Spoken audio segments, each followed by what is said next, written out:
Hello everyone and welcome back to a Guild Wars 2 video.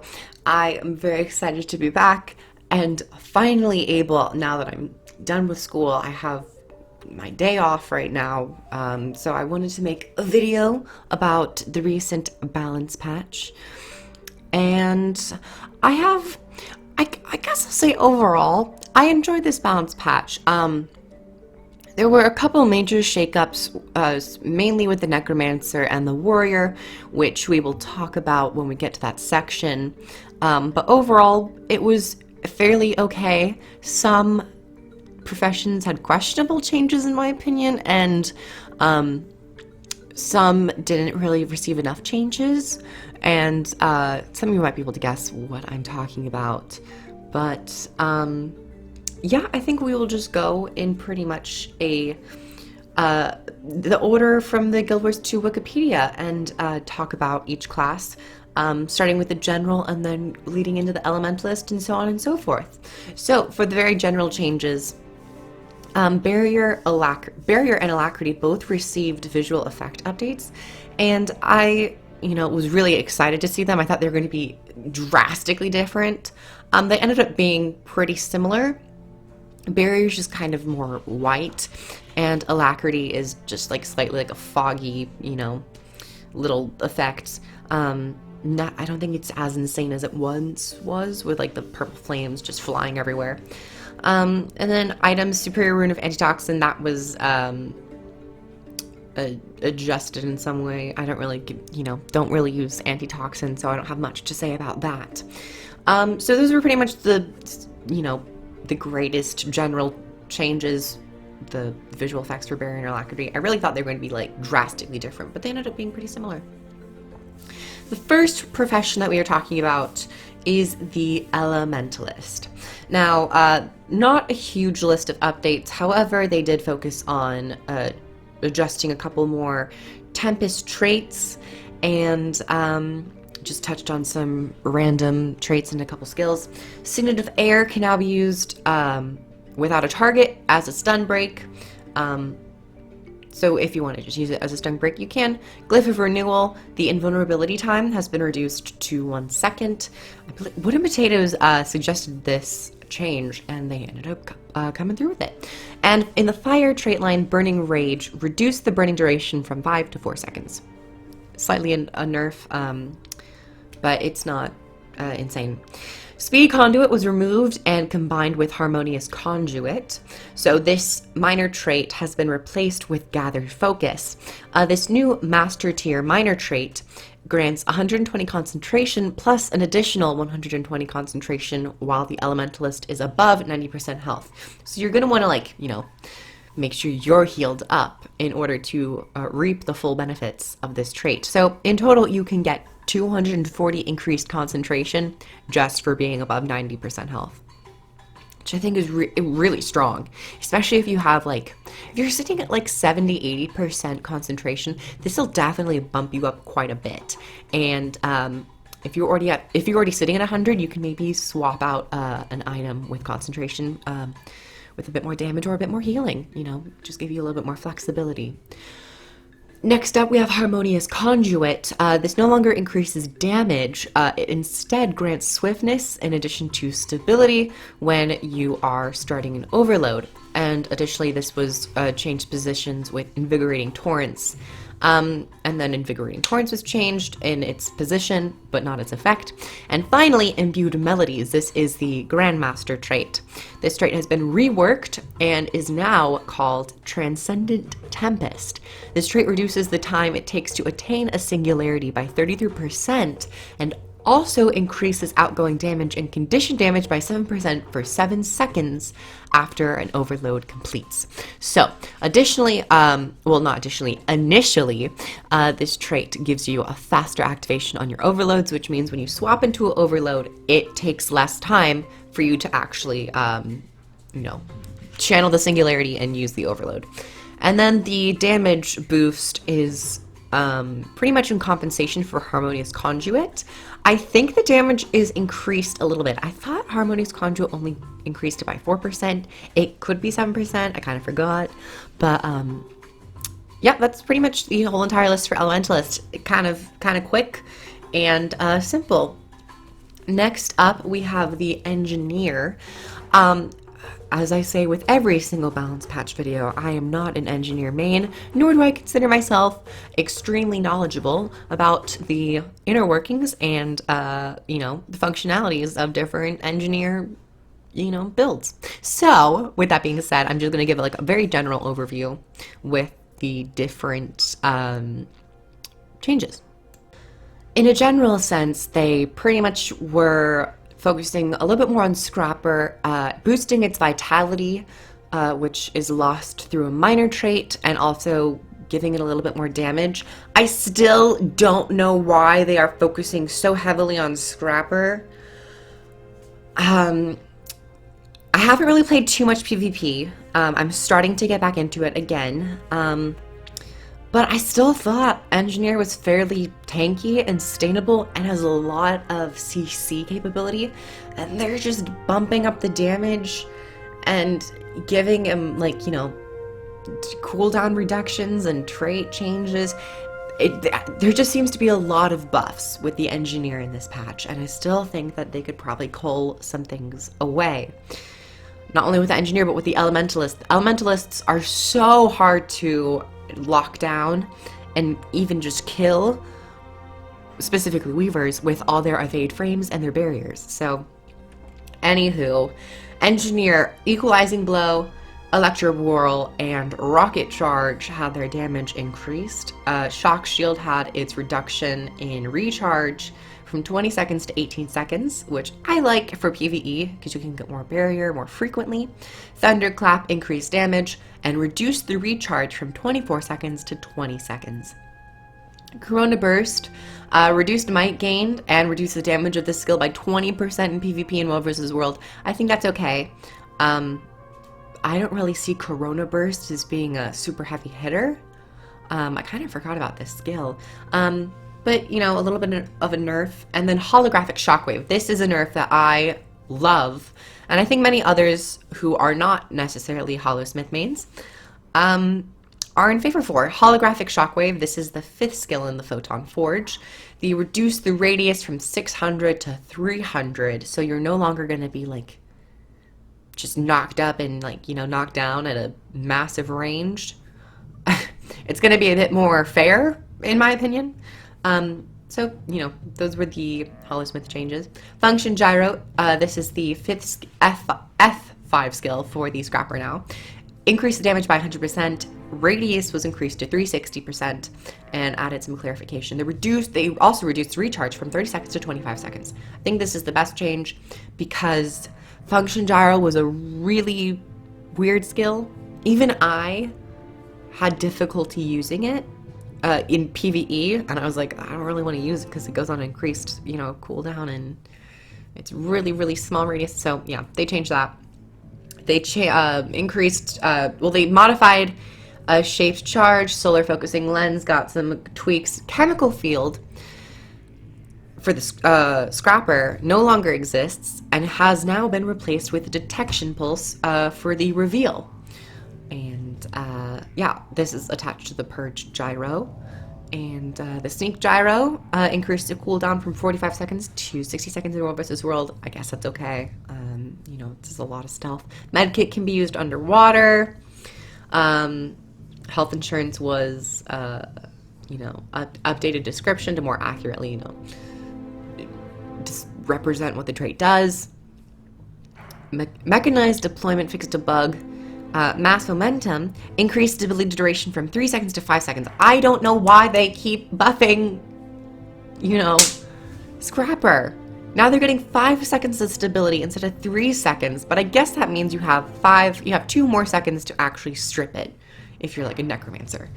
And then Impact Savant reduced the vitality loss from this trait from 300 to 180. Sorry.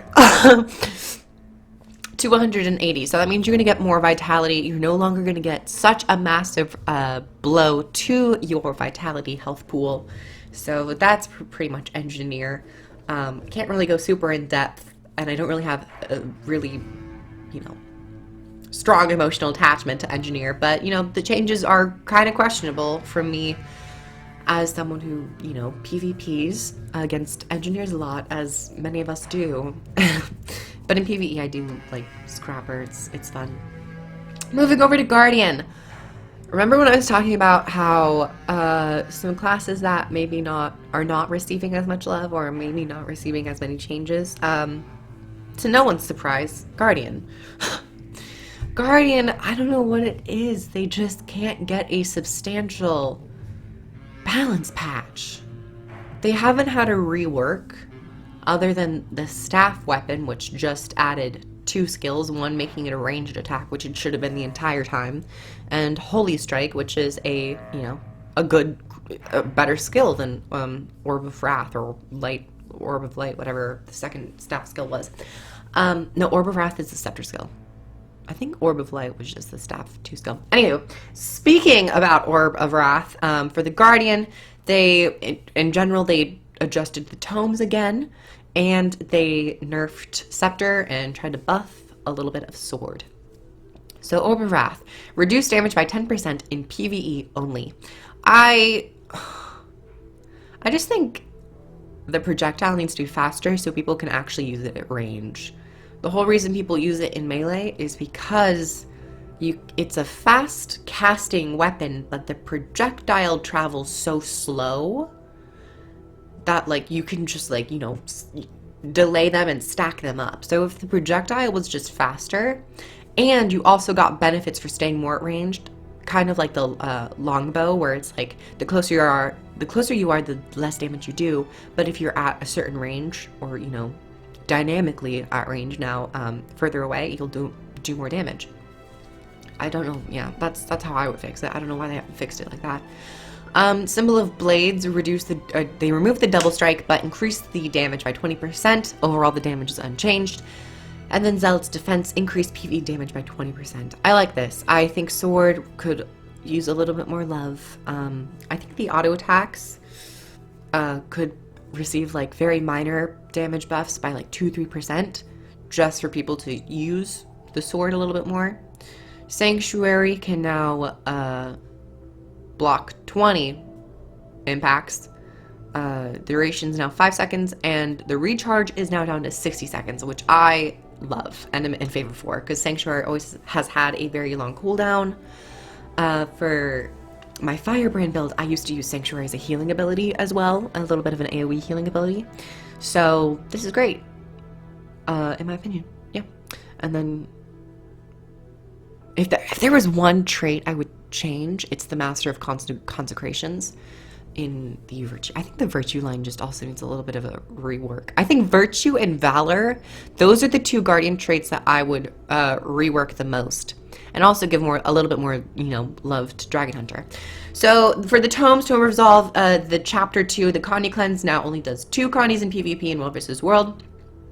Tome of Courage, Chapter 2, gives Retaliation instead of Aegis, and then the Epilogue for Tome of Courage no longer grants Retaliation to everyone. And, you know, 15-second cooldown in PvP in World vs. World now, while maintaining the 12-second in PvE.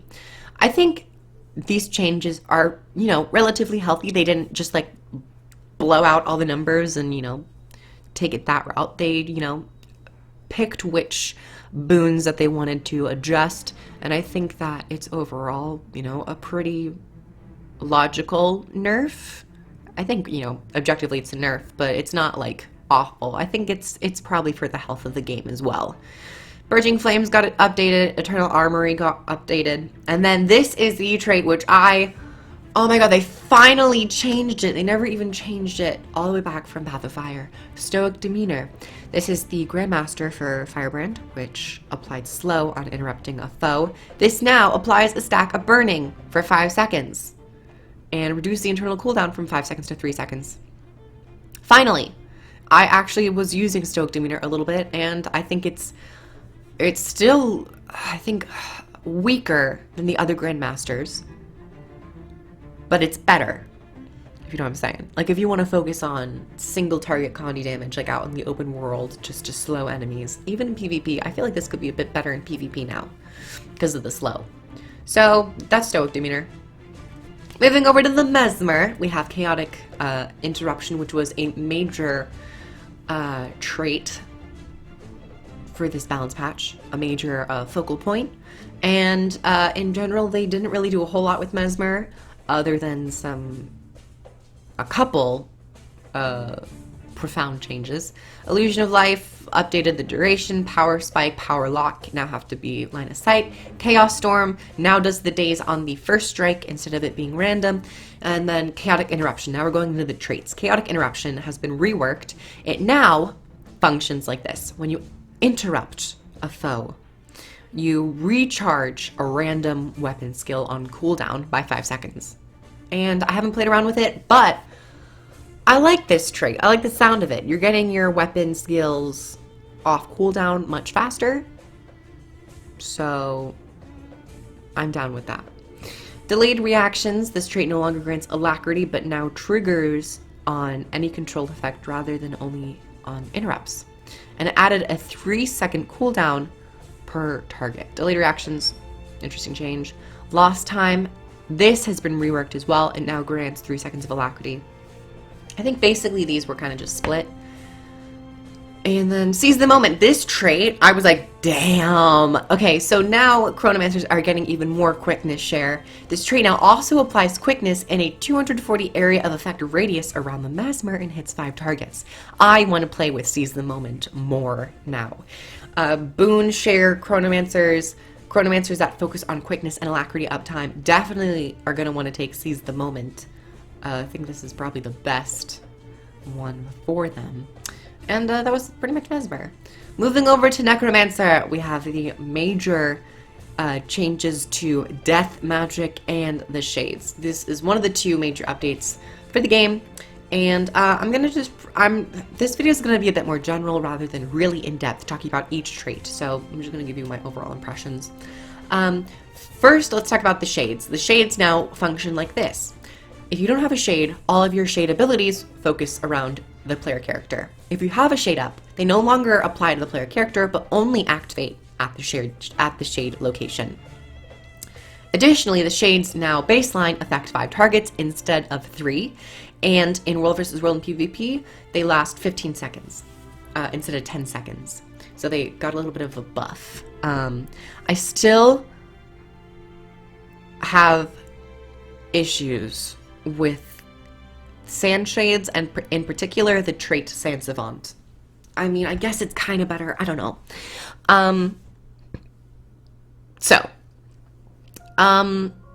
Yeah, that was the change to Shades. Sand Savant now affects 10 targets instead of 5. Because remember, it's no longer applying to the player character, it's just applying to the shade, so you're gonna have to, like, get 10 players into that circle. I still think that this trait shouldn't exist in this functionality. I would much rather it be affecting barrier in a certain way, and, you know, really having a Grandmaster trait focused on barrier and support rather than just having a trait that modifies shades. And if you take Sand Savant, you're not really going to be placing any shades. You're kind of just going to be placing it around. You're not even going to be placing it at all, because you really want it to be around you, because you can move, the shade can't. So I still don't understand that, if that makes sense. Now you're going to be punished for kind of having, you know, players around you, because they might want to stay in the shade, but they're probably going to be moving out of the way and all that stuff. So, I mean, it's just a very weird trait. My dog was barking. Sorry about my doggo, I'm back. So yeah, I still think Sand Savant, I don't like the idea of just having one large shade. I really don't. I think it would be better if they reverted to the original functionality of shades. Each shade affects 5 targets, and I would have it last for 30 seconds in PvE and, you know, 18 seconds in PvP. But I still think if they kept I don't know. I think that the original implementation of Shades was the best, minus Sans Savant. Sans Savant is particularly the trait that caused so much headache and majority of the problems and issues. Things really get wacky when you change the entire functionality of a class mechanic within a trait and affect its range of effect, its placement, its cooldown, and how many players it affects. So that's just my opinion on the whole Sans Savant issue. Now moving into Death Magic. Most people know Death Magic has been reworked and it now applies an effect known as Death's Carapace, which grants 20 toughness and can be stacked up to 30 times per stack. So multiply this, you get 600 toughness. Yeah. You can get a maximum of 600 toughness, which I think is insane. Bonkers. Banana pants. Yeah. It's kind of cool. I think people are going to be like insane with necromancers. And overall, I really like the changes. I don't really want to, like, should I go in depth with the changes? Okay, I'll go into depth for a couple of them. Flesh of the Master, now for each minion you have up, you get Death's Carapace instead of just, you know, like the damage reduction. Putrid Defense, I really like. But on a power build, you might not be getting a lot of poison. Shrouded Removal, I don't know how I feel about this trait. It's definitely more focused for PvP, and that's all I'm going to say about that. Necromantic Corruption and Dark Defiance were not changed. I would have liked them to be changed or updated in some way. Deadly Strength. I actually prefer Deadly Strength in this iteration because it now causes Death's Carapace to grant an additional 10 power per stack. So you can, you know, focus on keeping those stacks up while also getting a lot more power. And then for the Grandmaster traits, Death Nova. I think this would be better if Death Nova did a little bit more damage. They increased the damage by 60% in PvE only, but I think it needs just a little bit more damage. If it was 100%, I think that would be much. But I guess it also has the Corrosive Poison Cloud, or like not the Poison Cloud, but the Poison Nova, and it also summons a minion. So maybe it's fine. Maybe Death Magic's okay. Yeah. And then Corruptor's Fervor has been reworked and now grants 1 Death's Carapace stack when applying any condition. Additionally, at 25 Death's Carapace stacks or above, the Necromancer gains pulsing protection for 3 seconds every 3 seconds. I love this Grandmaster trait. This is probably the best one. And I've really taken to this trait. I think it's just really great.